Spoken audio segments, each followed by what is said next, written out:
Yeah, there we are, buddy. All right, See mate, it? go. Yeah, let's go. So now Uh, we basically are you recording this on QuickTime too, just in case? let me do it now. How's my lighting? It's good, mate. It's good.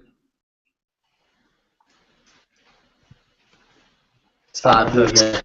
I'm recording it, bro. Let's go. What? Hear it. It's recorded. All right, cool. So Jamil, the purpose of this Google Hangout is to learn a little bit about selling and sales. It's something that I kind of recently got into. It's something I'm learning about and I'm interested in about, and I want to learn more from you because I know you have lots of experience in this area, and you've also had lots of success in this area. So Okay. the purpose of this is to basically ask you. I have about 10 to 12 questions written down. So I'm going to ask you those 10 to 12 questions, which I think will add a lot of value to whoever decides to watch this interview. Okay? Yeah, sure thing. Yeah, let's hear it. All right, cool, man. So the first thing I'd like to know is just tell us all a little bit about yourself. Kind of what got you into sales or whatever you think might be relevant for people to know about you. I was always really passionate about psychology. You know this. So, for people that don't know this, I was very passionate about psychology. I did a psychology degree, bachelor's degree, and one of the things that I actually um, was forced really to do was to learn how to sell because when I came back, from New York to Australia, I actually lived in Australia, did my degree there. When I came here to Australia, I actually couldn't work in my field. I needed to do one more year of study, which I wasn't really prepared to do. At that time, I wanted to work, get to work experience. So I was really forced into sales that way when I came here to Australia on a corporate level. But I've always had sales experience anyway. Now, as I was forced into sales, I actually found there was not much difference between counselling and sales. Right? Like, I'm in a counsel on Sundays at Lifeline, which is a suicide prevention center, and it's Uh-huh. literally very much exactly the same. What are the And that's how I similarities got between the into it. two? What are the similarities between the two? Yeah. So selling requires you to understand a person's needs and use words and values that they have to guide them towards a decision that they have to make themselves.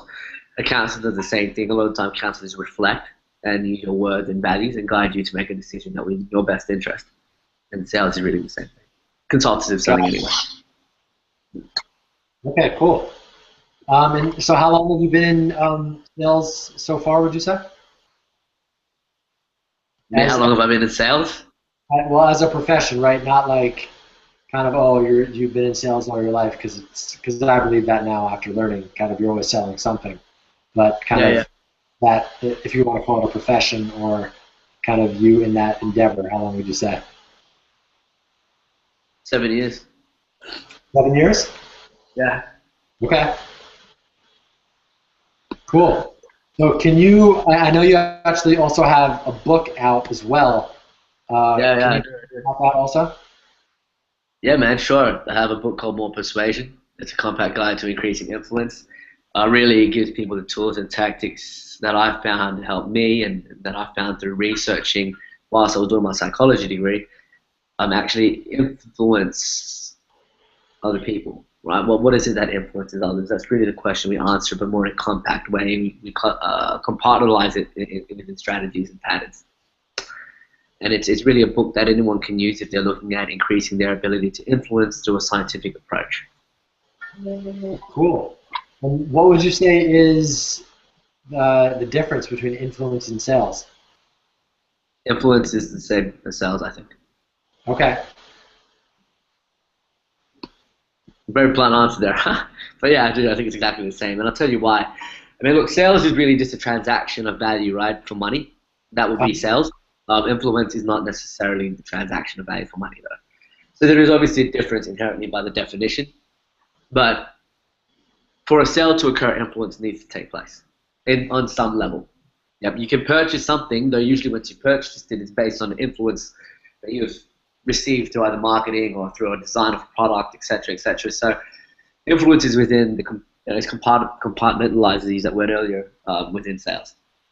Got it. Okay, because I do hear those words kind of interchanged a lot, so I wanted to know if there was a distinction or some sort of difference between the two, or if it's just kind of semantics between two different words. Okay, cool. All right, cool, man. So what? So I know you covered on this a little bit, but what does it actually mean to sell? What does it mean to sell? Yeah. To me, selling is the utilization of influence to encourage a transaction to occur. Okay. And what would you say is a transaction? Is it just always monetary, or can it be something else? It's always a financial transaction. That's my definition anyway, but there's obviously other definitions out there for sales. My definition is it's a financial transaction. Got That it. is a necessity for a business. That's in the context of business, okay. But would you agree that there's also kind of selling in other areas of life as well, in like your relationships, or what else? I guess selling to yourself to actually motivate yourself to do things that you want to take action on, or can you kind of talk about that a little bit? Well, yeah, there is an influence process to take place. When you're trying to when you said sell yourself or sell others to take action, etc., etc. Really, that's my definition of that would be to influence others to take action, to influence yourself to take action. And that really is the core difference between influence and sales. Sales, I think, is the transaction, which requires money. Got it. Transaction money, whereas influence is your ability to persuade another person, or to at least influence the decision of another person. Got it. So sales is kind of more, like you said, the transactional. Yeah. I guess it sounds like it's a more tangible thing, right? It's like you got a sale, the transaction occurs in the monetary sense, and influence is something that is necessary for the sales process to actually happen, and it could also, it kind of branches out to other areas of life as well, right? Is that correct? Yes, exactly. Cool. So why is it so important to actually be able to influence and sell? Why is it so important to sell? Yeah, and to have influence. Well, business is run by selling, right? There is no other area of business that's probably more important than the sell. The whole point of a business is to make money, and the whole concept of sales is to get money from customers. So by its inherent nature, sales is the most important aspect of, it's consumerism. It's everything. Sales is everything. Does that answer your question? Yeah. And influence, I guess, if you, another thing you said is influence. Your ability to influence someone is important because influence is simply communication. It's just your ability to talk to someone else and bring out a message. Right. Okay. So you're saying, so what if somebody isn't good at sales? Like, what's the significance of that? What's the impact that would have? Or influence? Pardon? So what would the, I guess, downside be if somebody isn't good at influence or sales? If they have sales as a profession, or what would be the identity of it? Depends on what the person does. Is a person a salesperson, or? Oh, that's a good question. Okay. So I meant overall in general. So I guess in general for influence, and then obviously, so disregard the selling part. Obviously, if you're in sales, you obviously want to be good at sales. But what's the impact of somebody that it would have on somebody's life if they weren't good at the skill or the art of influence? Their message would very rarely come across to other people in a persuasive enough way for them to take action. So this person might not be able to make strong enough connections for business partnerships. This person might not be able to gather funds wants partnerships. This person may not be able to have strong relationships. This person might not be able to win arguments in relationships. Yep. There's a lot. Okay, cool. Yeah. Yeah. Does that answer your question? Yeah, that answered my question. So what are the 3 most important things you'd say there are to be good at selling? 3 most important.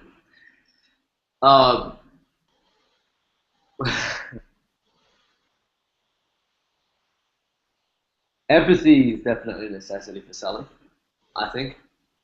Okay. And I guess Chet Holmes said empathy and ego. I'd have to agree with that. That's just 2. I wouldn't say there's a third in my opinion. Empathy and ego strength. So empathy would be your ability to understand another person, where they're coming from, what they're feeling, what they're thinking. And ego strength would be your ability to withstand rejection and also to push for a sale. That would be 2. Or influence, push for an outcome. Got it. Okay. And what are the potential benefits of somebody who's very good at sales? Lots of money. Cool. Anything else? I guess more partnerships, opportunities in business especially. Nice. Okay. And then since we're talking about influence as well, so what are some of the potential benefits for somebody who is skilled at the art of influence? Probably stronger relationships, connections, luckier life in general, I think. I mean, you can pretty much get anything you want from other people. So. Got it. Okay, cool. So it sounds like from our brief discussion so far, and from what I know about you personally, since we've been friends for a while now, probably 4 or 5 years, I think, you are very good at sales. And what is it? How did you get so good at it? Is it like a natural thing, or did you actually practice it? Can somebody who isn't good at sales naturally get good at it if they wanted to? Yeah, of course. I think anyone can. It was just a process of increasing my empathy and doing my homework, reading books, learning about it, learning about what sales really is. The book is To Sell a Human by Daniel Pink, and Spin Selling. I don't know the author of Spin Selling, but Spin Selling is definitely a great book. Yep. Reading books has definitely helped me, and also feeling the emotion of empathy whenever you're doing a transaction with somebody else, or when you're communicating with somebody else in the selling process. Empathize with them. How do you do that? How do you empathize with somebody? Just imagine what it would feel like to be in their shoes. Definitely that. Got it. Okay. There's a great talk as well on empathy. A Radical Tale of Empathy. I'm not sure who the author is of that either, actually. Sorry, but A Radical Tale of Empathy by TED Talk. Oh, okay, that's a TED Talk, yeah? A Radical Tale of Empathy? Yeah, it definitely helps with selling. Cool. And you said lots of hard work as well. Like, can you kind of expand upon that a little bit, and like what type of your training regimen was, books, training programs, et cetera, et cetera?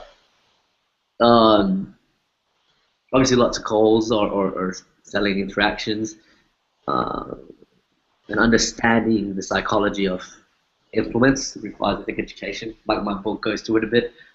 And I think that's very important for people to know is what exactly it is that influence other people. You could let you know that if I was to tell you this product is 500, but today is 300, it's more likely to influence you than if I just said it's $300. Little stupid things like that actually help people. What's that? That's the principle of contrast. What is that? Yeah, contrast. It's in the book as well. Contrast, yeah. Very cool. So I know you mentioned a few books just now. But if somebody does want to learn a little bit more about sales, what would the top 3 books be that you recommend they read? Yeah, To Sell is Human by Daniel Pink.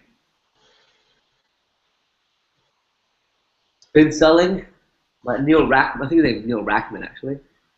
And The Little Black Book of Connections by Jeffrey Gitomer. Cool, okay. And what, who are some of the people you actually look up to in the area of selling or sales? Actually, don't have any role models for sales. Yeah. Okay. Yeah, sorry. And sales people usually don't just have it. They're not very famous typically, but there's some names that kind of ruin the name of something, like Wolf of Wall Street and stuff. But Well, yeah, but is there maybe a few names of people that uh, most people would know who have mastered the art of sales and influence to give none people? that I know of. No. Oh no, okay. No. I was thinking maybe somebody like Bill Clinton or Tony Robbins or something you would think has mastered that skill. But Well, I mean, Bill Clinton's good at speaking, and so is Tony Robbins. But I think something slightly different. got it. Okay. All right. And what is one piece of advice you'd give to somebody that that wants to get better at sales? Read lots of books, like I said, and practice lots of interactions. So I read lots of sales books and practice lots of interactions. Practice lots of interactions. Okay. How do you practice those interactions? On the phone? I can work in a sales role. If not, well, no, yeah, you probably have to work in a sales role. We need to have money. Yeah, I mean, sorry, to have a product to sell for money and just keep trying to influence people to give you money for a product without taking good sales. Got it. Okay. And so, what's the next action step somebody should take who wants to improve in this area or get started in this area? If you had to say one kind of next step to do.